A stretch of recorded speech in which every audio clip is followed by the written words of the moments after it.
Israel आणि इराणमधील वाढत्या तणावाच्या पार्श्वभूमीवर भारताने आपल्या नागरिकांच्या सुरक्षेसाठी ऑपरेशन सिंधू सुरू केलं आहे।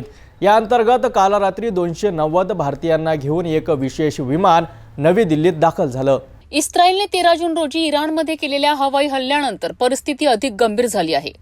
या वाढत्या अस्थिरतेमुळे इराणमध्ये अडकलेल्या भारतीय नागरिकांना सुरक्षितपणे परत आणण्याकरिता भारत सरकारने ऑपरेशन सिंधू सुरू केलं आहे। हे एक स्थलांतर केंद्रित अभियान असून यात विद्यार्थी, व्यावसायिक, नाविक आणि यात्रेकरू अशा विविध भारतीयांचा समावेश आहे। वहाँ से आने में तो यानी फ्लाइट्स वगैरह तो सब बंद है और इंडियन गवर्नमेंट ने सपोर्ट की है, इसमें यही फ्लाइट शुरू हुई है। यानी एक कल आई थी और एक आज आई है।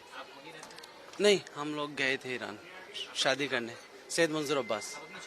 जी जी जी जी हम नहीं, वहाँ अंदर तो ऐसा नहीं लग रहा था, लेकिन वो बाहर बहुत ज़्यादा यानी वैसे मिसाइल्स वगैरह आती थी और हवा से हवा में उन्हें डिस्ट्रॉय करते थे वो लोग। काफ़ी आवाज़ें आती थी, कल भी आई और कुछ कुम में भी हुआ अटैक, लेकिन माशाल्लाह हम लोग सेफ थे और इंडियन एम्बेसी ने हमारा बहुत सपोर्ट किया है। अल्हम्दुलिल्लाह जो भी हमारी समझिए गवर्नमेंट ने जो भी माशाल्लाह इंतजाम किए थे, वहाँ पे भी हम लोगों को रहने में भी माशाल्लाह बहुत अल्हम्दुलिल्लाह बहुत अच्छा था और खाने का भी पीने का भी माशाल्लाह अभी तक तो हम लोग को कोई भी तकलीफ नहीं हुई और अल्हम्दुलिल्लाह कि वहाँ से फिर यहाँ पे भी हम लोग बहुत अच्छे से बहुत खैरियत से आ गए। हालात तो मतलब कुछ जगह खराब भी हैं और कुछ जगह क्रिटिकल, कुछ जगह ठीक भी है। बट जहाँ से हम लोग आए इराक, वहाँ पर भी कुछ हुआ है थोड़ा बहुत मिसाइल का, और अभी हम फिर मशहद आए, वहाँ पर भी कुछ मिसाइल वगैरह हुए थे, तो थोड़ा डरे हुए थे सारे बच्चे। तो अभी बट इंडिया ने इतना अच्छा, हमारी गवर्नमेंट ने इतना अच्छा सिस्टम किया, तो उसके लिए thank you so much.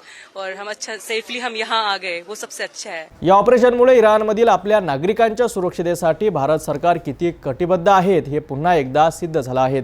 Operation Sindhu अंतर्गत अजूनही अनेक भारतीयांना परत आणण्याचे प्रयत्न सुरू आहेत आणि परराष्ट्र मंत्रालय 24 तास त्यांच्या मदतीसाठी उपलब्ध आहेत।